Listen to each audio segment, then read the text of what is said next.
In 2022, I decided to challenge myself, not with high jump, no thank you. But I did decide, okay, I'm going to put up or shut up when it comes to cold therapy. I'd been doing it for a couple of years, but I got the Morosco Forge, the big boy, and I put it on 32 degrees Fahrenheit. And I said, I'm going to do 5 minutes a day in the Morosco Forge at 32 degrees Fahrenheit. And here we are approaching 100 days now of doing it every single day. And to your saying that it's like celebrate like you're in an Olympic stadium, I do a big at the end when I come up out of the water because I dunk my head at the very end for about 20 seconds. I come up out of the water and I'm just so invigorated, so much energy. I knew I just did something badass. There's something for the synapses of your brain when you do things like that. Oh, I'm a huge fan of cold therapy, you probably know, and I have my chest freezer in the yard at the 15 cubic foot model, so that's a pretty big boy too. But boy, that is an amazing accomplishment for you to, stay in that long and do it every single day. And I'm trying to find that sweet spot, honestly, where Yeah. if I myself up or I want to show off if people are visiting, I can stay in for 5 minutes. But Yeah. then day after day, man, it's hard to, I don't want to cross over to that barrier where I dread it a little bit. And so Yes. now I've been experimenting with spending less time in there.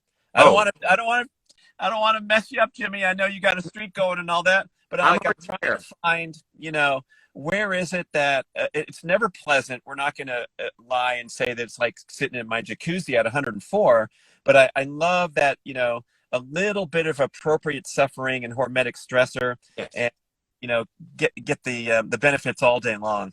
Oh, I've mixed it up a little bit. Some days I've gone in there. Like one experiment that I've done so far is a minute in the cold, a minute in the jacuzzi, 2 minutes in the cold, 2 minutes in the jacuzzi, just to kind of go back and forth with that.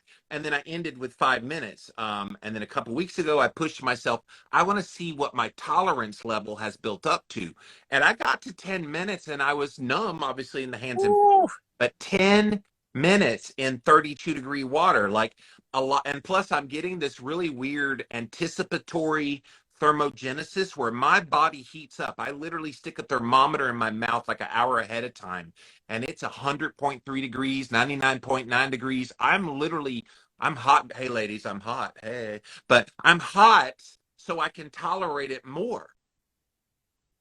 Wow, I've never heard of that concept, but it totally makes sense. I know there's that anticipatory glucose spike when you're looking at a menu, and that's really well validated, but I didn't know that about cold therapy. I do recognize once in a while where I try to rewarm naturally, and then Yeah. 15, 45 minutes later, I start to get cold. Even though I felt great getting out, Right. everything's fine, I'm back at work, and then all of a sudden I have my hoodie on and my sweater, and the body takes a while to react. Well, and that was the funny thing too. The first maybe 6 to 8 weeks, I had the shiver response on a delay, like you were just describing, where I'd be talking to people on Instagram Live because I'm doing all this publicly. I'm doing it on Instagram Live every single day, and so I'll be talking to people, and then I'm suddenly, I have the little shiver. But at like 20, 30 minutes later, and even like an hour, hour and a half later, and I'm just like, why am I still shivering? But then suddenly, when this anticipatory thermogenesis hit, I've yet to shiver. I have not shivered Wow. in almost 2 months, Brad. Yeah, you're becoming cold adapted. There's nothing else to say. You're a machine. And I pushed it. Our very last very cold day. I know where you live; it's not very cold, but where I live, it gets very cold. 24 degrees Fahrenheit was about a month ago, and I said, you know what? I'm going to go out there and just wear swimming trunks and out in it. So I grounded. I let the sunshine hit my eyeball. Actually, I stayed out of the sun because I didn't want that to be a confounding variable. Well, you're getting warm because of the sun. I was out of the sun in a shaded part, and I was able to stand in 24-degree Fahrenheit temperature air for 30 minutes, no shivering. Got numb, toes got numb, but I didn't shiver one bit. Then I got into the Morosco Forge at 32 degrees Fahrenheit for another 3.5 minutes. Then I came in, warmed up a bit, just naturally. I don't put on stuff. I just let my body naturally warm up. Then I went back out for a 70-minute walk, 75-minute walk in 33-degree weather. So that day I slept well. Let's just put it that way. Nice. And I think it's an important point when you're telling your story, like that's some crazy shit you did, but Yes. you didn't put yourself into duress or suffering. And I don't think people really understand the cold thermogenesis thing as well as they should. And they might see my video and comment and say, that's crazy. Or people come over and I say, hey, you want to try it? And they stick their left foot in and they scream and they pull it out. It's not about torture. It's No. about an appropriate stressor that, of course, you have to acclimate to and you have to talk yourself into it first and control your breathing and all that. But at no point are we doing something that you could be considered to be unhealthy, dangerous, destructive. And so that part, for people who are thinking about it and thinking it's weird, hey, turn the shower handle to cold for 30 seconds. You can handle it, I promise. And when you get out, you're going to feel refreshed and invigorated. I'm not going to say it's fun and games. It's not like the hot shower to finish off, but you want to put yourself under a little bit of stress once in a while, and then you get the rebound pleasure response. And that's the thing. If you can get people to buy into temporary pain for long term, and take pain very loosely, it's not really pain, it's just discomfort. And I even tell people just make yourself uncomfortable but tolerable. And that's the sweet spot. And look, I started in warm showers when I was the biggest wuss with cold 3 years ago when I first started trying to do this. And I do my hot shower and I just turn down to warm and I'm just like, I was just trying to like get it so I could tolerate. And then you get there and then like long enough, it's up to you. Like people are like, how long should you do it? I'm like, hell if I know. You got to figure that out. You got to go put your body through it. You got to acclimate. You got to build up that resilience. Yeah, Kelly Starrett says, get out before you start shivering. And Yes. there's your checkpoint.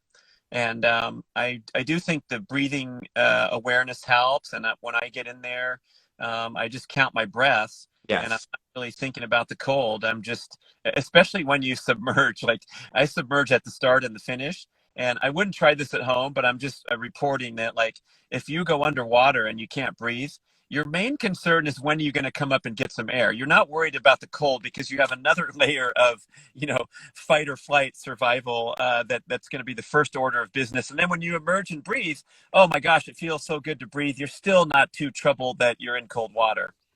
What's amazing to me is I can be in the ice bath for like 4 minutes and there's like fire, flames coming out of my brain. Like, please dunk your head. My body's giving me signals. Dunk your head. We need to chill out. And I love that feeling of going under the water, coming up, and all that. It just calms down. And that sense of nirvana in your state of being at that very moment, there's nothing like it. Love it, man. I'm so glad you're promoting that. I jumped on your material to catch up, and it was all about the ice bath. I'm like, all right, go, another enthusiast. I got a book in me on this one, man. I'm going to write about cold therapy, and I've written 10 books, not New York Times bestsellers. I got close to New York Times 3 times with Keto Clarity, Ketogenic Cookbook, and The Complete Guide to Fasting. All of them were like 1 or 2 spots right off. The algorithm for New York Times is so hard to hit.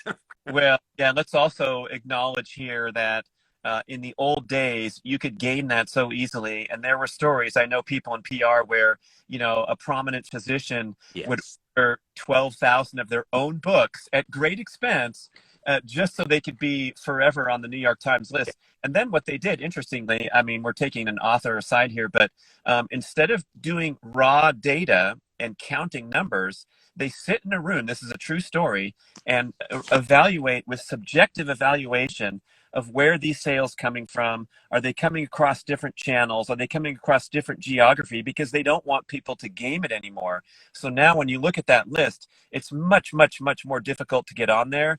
They combined like 3 or 4 different lists from the old days. So now it's called advice, how to, and miscellaneous. So Mhm. like your keto book is competing with Mark Manson's Subtle Art of Not Giving a Fuck, the #1 best-selling book in the world for a couple of years. So yeah, it's kind of it's an esteemed thing, but there's Yeah. also people that are selling more books than the books on there, Right. but it's not timing it like you said. So I think, Keto Clarity, one of the first books that came out about it, that's a really good distinction too, because what came after was an avalanche of popularity, I think misappropriation and misinformation. But I count that as one of the books that laid a nice foundation for what it really is all about. And now we're on to the world of processed snacks that say keto on it. Yeah, but that was inevitable. We saw that with the Atkins trend. We even saw it with the paleo. I couldn't believe the first time I saw paleo junk food. I was like, that's an oxymoron. Yeah, yeah. But your bud Mark Sisson, he never gave in to junk. He might have sold his company to Kraft, but he put in a lot of standards that said, "Don't f with my company because I have a reputation with my products being quality." And to their credit, those products are still pristine and they're much more available than they were when Sisson was doing it on his own. Yeah, and I think, there was a tiny, tiny bit of backlash that Mark absorbed, like, oh, now you're a sellout to corporate America, and those guys are terrible. They make marshmallows and cheese puffs. But to Kraft Heinz credit, they're trying to diversify. They're trying to answer the consumer. They know some of those old brands they're struggling in number, and they're also not healthy for you. And so it's got to be, you can only see this as a win when healthier products get distributed in a more broader level, and then the rest is up to us, and we can influence culture and society with our spending dollar. So don't go buy Kraft Heinz marshmallows. I'm gonna I work with them, and I'm gonna maybe I'll get in trouble. Not really, but it's like, hey, this is a big machine that's operating, and old dated traditions take a while to vanish, but now to have consumer choice with things that are conscious brands. That's awesome. I just got returned from shopping at Whole Foods Market, and I love those guys. Whenever I'm traveling, I find their store, and I know that you can find some great things there. But I also take them to task because they have canola oil throughout all their shelves and all these different products at their hot bar. They're serving things with canola oil. So I want to put further pressure on, while I compliment them as the best natural foods grocery chain. They need to step it up a few more levels and listen to some of the leaders like Dr. Kate Shanahan, Dr. Yeah. Paul Saladino, and Yes. wake up. And the more pressure we can put on them, the better. It's been 3 years since the release of my last book, but now I have written a brand new book called One Step Deeper Journal, The Foundations, featuring my co-host of my One Step Deeper podcast, Brittany Lee Davis. And this, you guys, is going to be an incredible book for those of you who struggle with mindset, struggle with why you believe things the way you do, if you've gone through any kind of trauma in your life. We got you. It's a 40-day journal. We're going to take you through all of the different topics.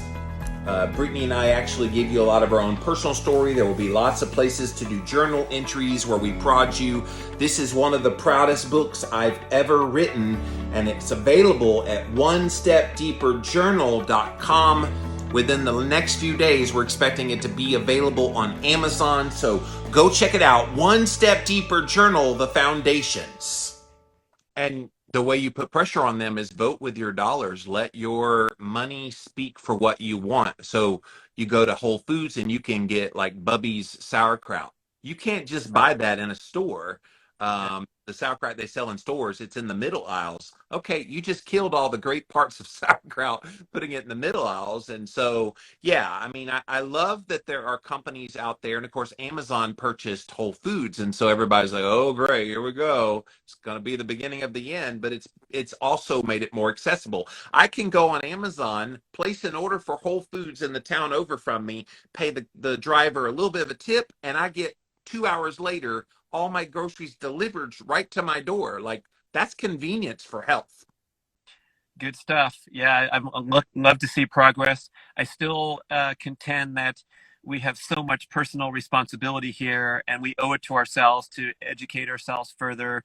I talk to family members, friends, people close to me every day saying, "Oh, yeah, I'm going to have the egg white omelet. I'm trying to eat healthier," and I just, on down the list from all those examples. So, um, it's a constant battle, but there's no one looking out for us like ourselves. Yeah.